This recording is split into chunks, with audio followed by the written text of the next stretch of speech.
I can crush it with just my own decision, along with all the patented parts. It's the new manager of a business partner who is trying to use his power to destroy our factory. Even if the factory goes bankrupt, I won't listen to what he says. So I use my secret trick that I've been hiding until now. As a result, the manager loses everything and is forced to go through hell. My name is Asoka. I'm 39 years old. I run a town in my hometown that has been passed down from my father's family. I became the factory manager 10 years ago. The factory itself has been in operation for 37 years. The parts we make are patented parts that enable automatic cleaning of home appliances. This function is currently monopolized by a very large home appliance manufacturer whose name everyone knows. We make new parts to meet model changes for home appliances and the manufacturer's requests, so it's a bit of a hassle to apply for a patent every time, but thanks to that, our factory has maintained stable sales for 37 years. However, we don't do direct business with the head office. We deliver parts to the deceased of a major home appliance manufacturer about an hour's drive from our house. The deceased is in charge of managing and shipping the home appliance assembly plant, and even though he's deceased, it's quite a large operation.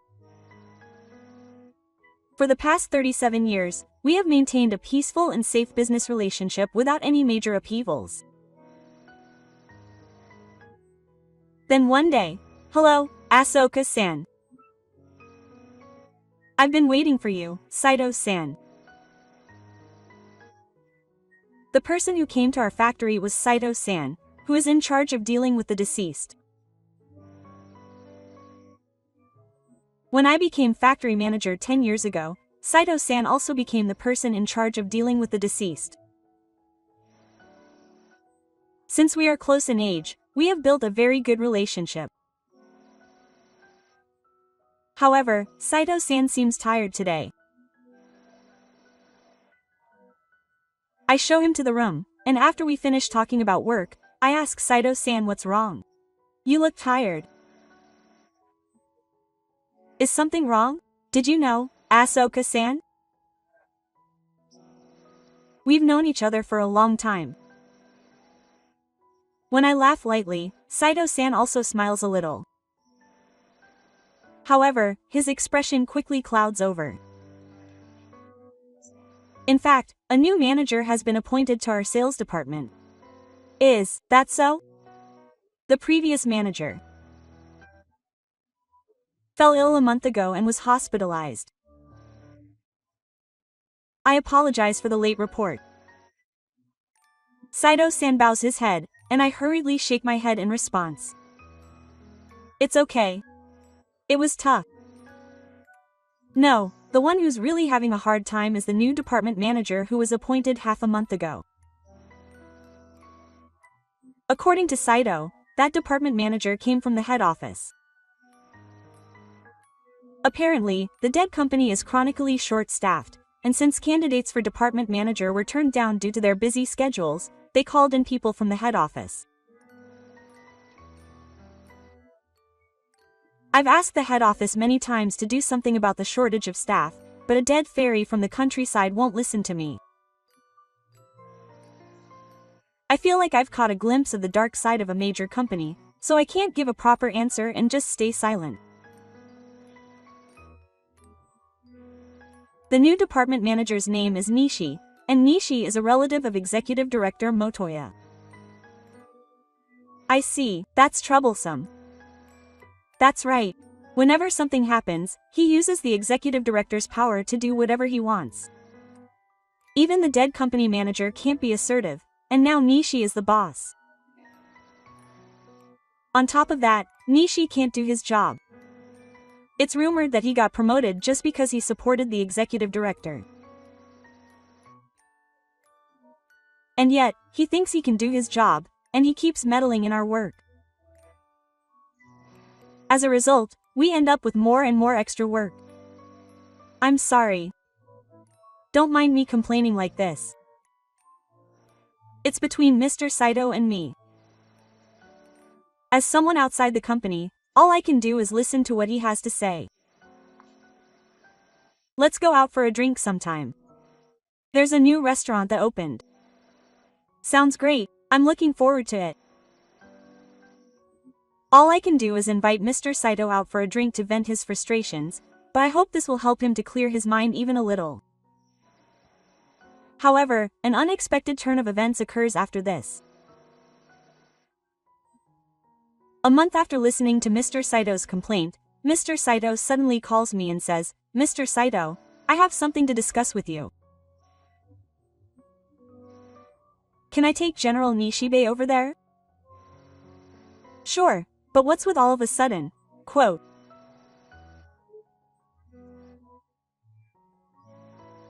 When I ask him the reason, Mr. Saito whispers, "I think I told you I was going to meddle in my subordinate's work, and this is part of that. I'm sorry for causing trouble for Mr. Asoka." "I see. I understand. I'll be waiting for you." Quote. I had no reason to refuse, so I accepted, but General Nishibe was even more outrageous than I had imagined. "What's with this shabby factory? So you're doing business with places like this? I can't believe they're making patented parts here." When the chief Nishibe arrived at the factory, he was the first to say this. He made this remark right in front of me. The section chief, he was in front of Asoka-san. Then what? The rumor must be true. Besides, we're the ones giving him work. There's no need to be so formal. He seems to be even more unreasonable than I'd heard from Saito-san.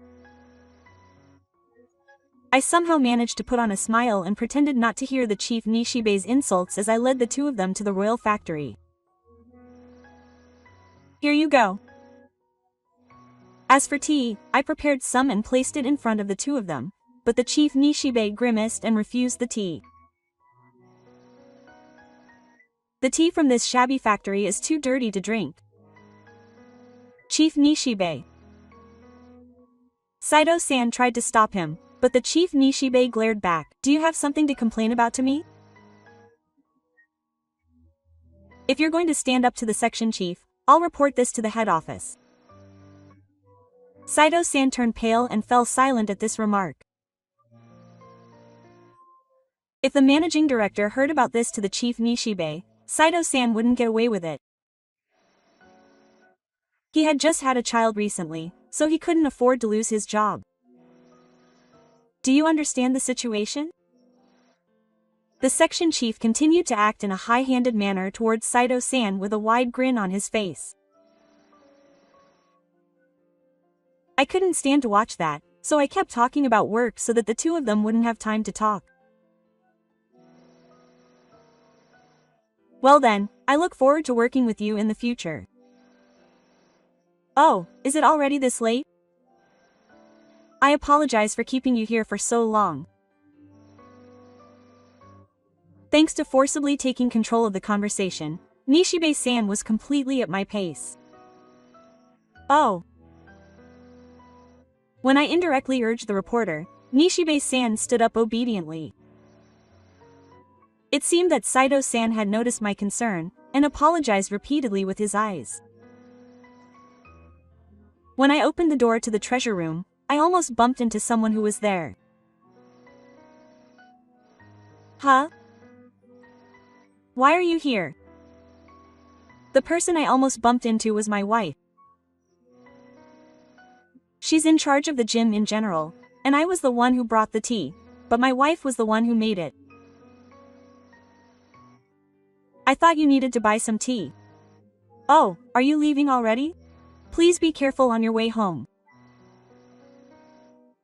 Nishibe-san was staring blankly at my wife, who looked injured.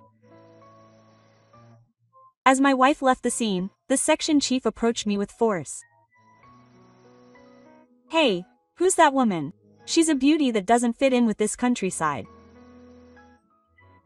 Well, she's certainly beautiful, but she's my wife and she's in charge of the gym at the factory. Ah, I see. The section chief grins and raises his teeth. Hey, have that wife take care of my physical fitness. Yes. Of course she won't refuse. We're the ones giving you work at your shabby factory. Chief Nishibe says something outrageous while grinning. It seems he's looking at my wife with ulterior motives. Anger wells up inside me that someone he cares about is being treated like that. I refuse. What? My wife isn't working here just to get physical fitness. When I immediately refuse, Chief Nishibe's face twists in anger. Mr. Saito, who's watching nearby, is pale and flustered. After glaring at each other for a while, Chief Nishibe suddenly smiles and says this. If that's how you're going to act, I have my own ideas. With those words, he quickly leaves my presence. Mr. Saito bowed to me several times and hurriedly chased after Director Nishibe. 3 days later, Director Nishibe came to our factory alone, this time without an appointment. Hey, I have something to tell you. Without even saying hello, he entered the office where I was doing paperwork alone and suddenly handed me a document terminating the contract.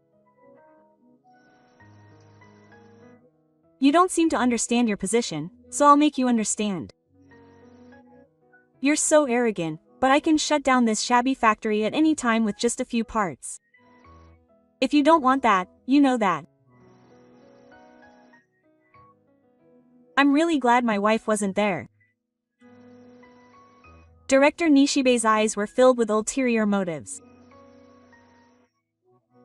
If I didn't offer my wife up, he would have mercilessly signed the document terminating the contract. Did you know about the parts we make and brought out these documents? Are you making fun of me? It's a patented part with a cleaning function, right?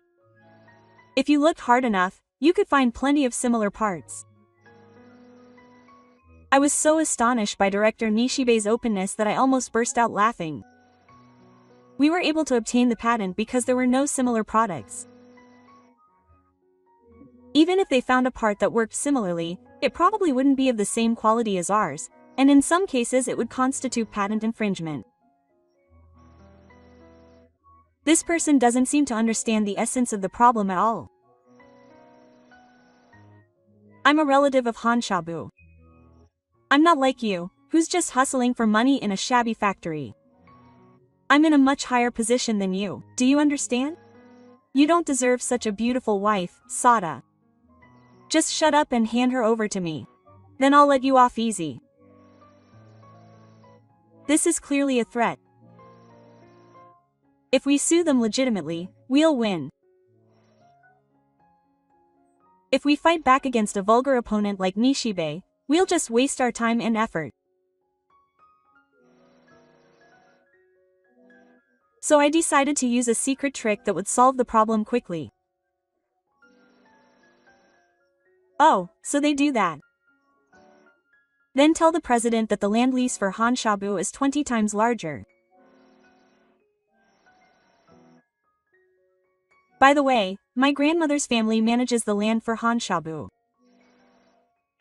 We rent that land to an otaku on an annual contract. The manager didn't seem to understand what I was saying at first. He paused for a while, seemingly unaware that I had switched from using honorifics to using formal language. That's right, I'm not just some rural business owner. My paternal grandmother's family is quite wealthy and owns several plots of land in Tokyo. They rent it out to various companies to build houses. The head office building of Nishibe's company is currently owned by my father's older brother. From my perspective, my uncle owns and manages it. My uncle has 3 daughters, but it seems he really wanted a son. He doted on me, his younger brother's child, as if I were his own son. Just yesterday, my uncle contacted me to ask how I was doing, so I took the opportunity of our small talk to tell him about Nishibe. On the surface, things were going well, but I was furious inside that my wife was being looked at in that way. I had a slightly cowardly idea that I would use any means necessary to protect the people I care about, so I told my uncle everything that had happened. My uncle seemed very angry and asked me to contact him immediately if anything happened. By the way, my grandmother doesn't have any involvement in my father's business management as his son. Before the factory was established, my father apparently told my grandmother that he wanted to run the business on his own.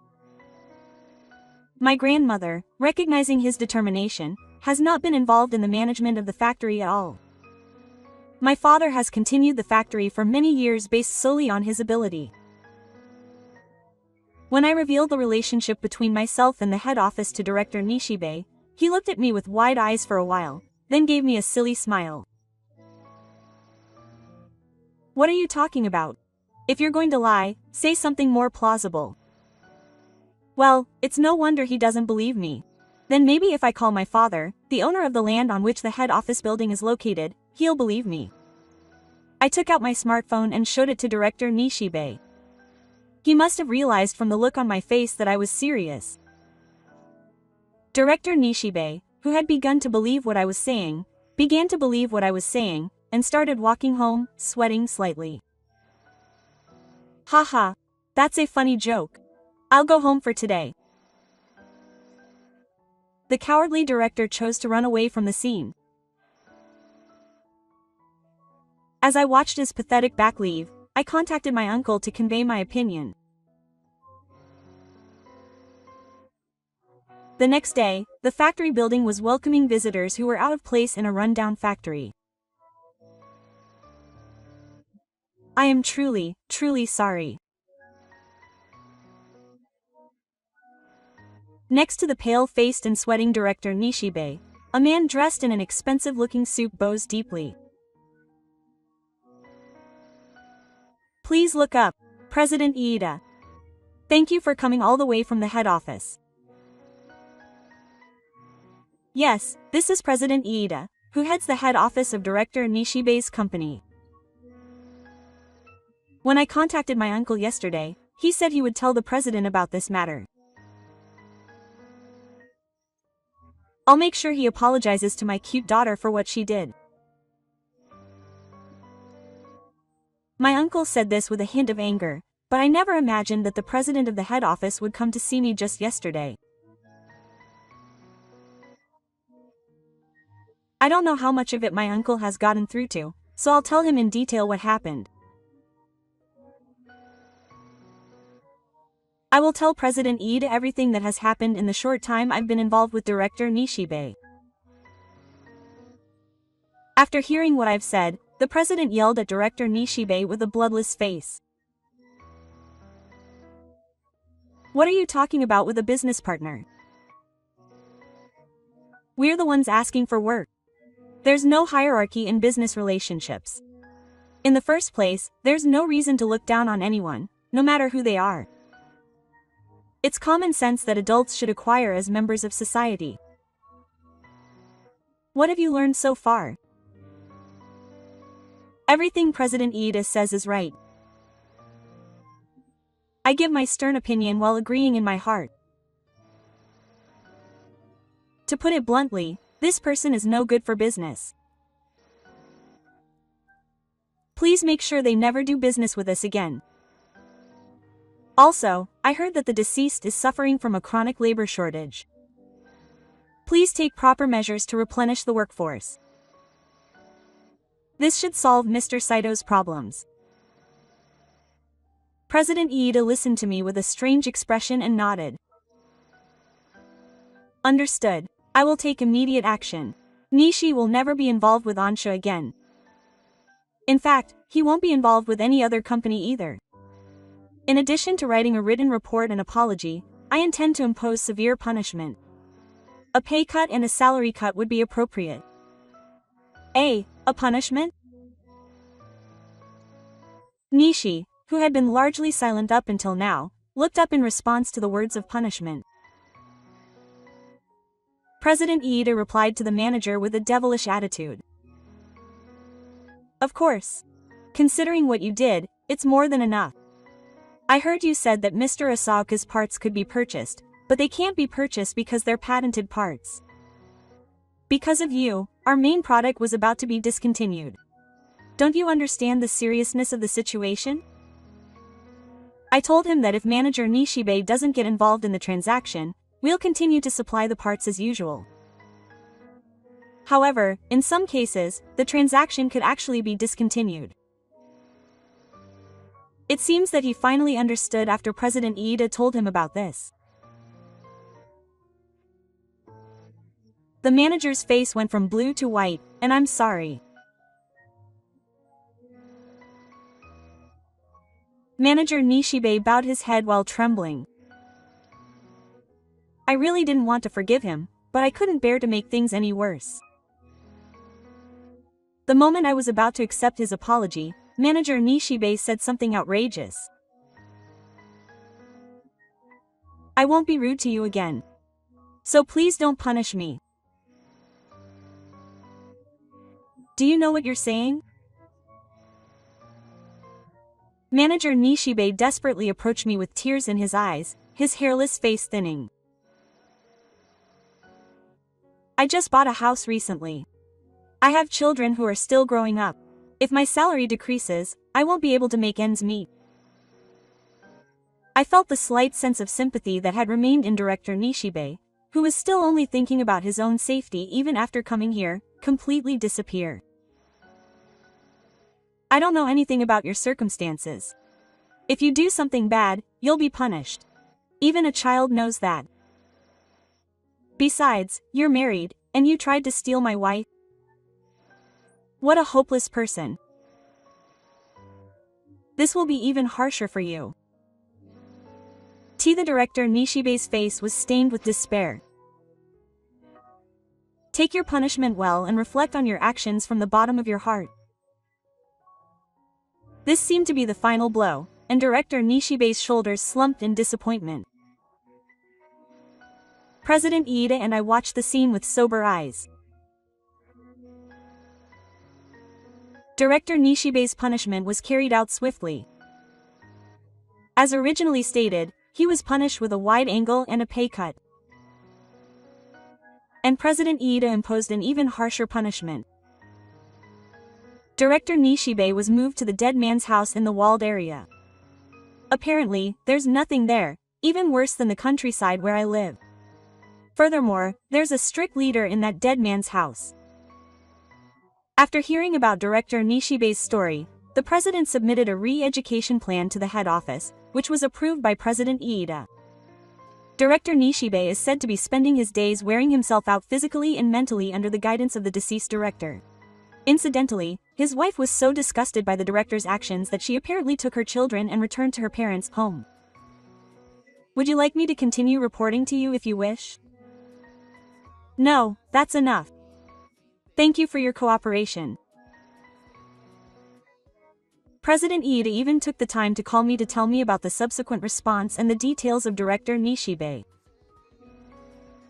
It was more than enough. Thanks to the request to replace the deceased, the labor shortage is gradually being resolved, and Mr. Saito has been looking cheerful recently. There have been many things, but all's well that ends well. This is what they mean. Having regained peace, I am working hard at my factory in the countryside today.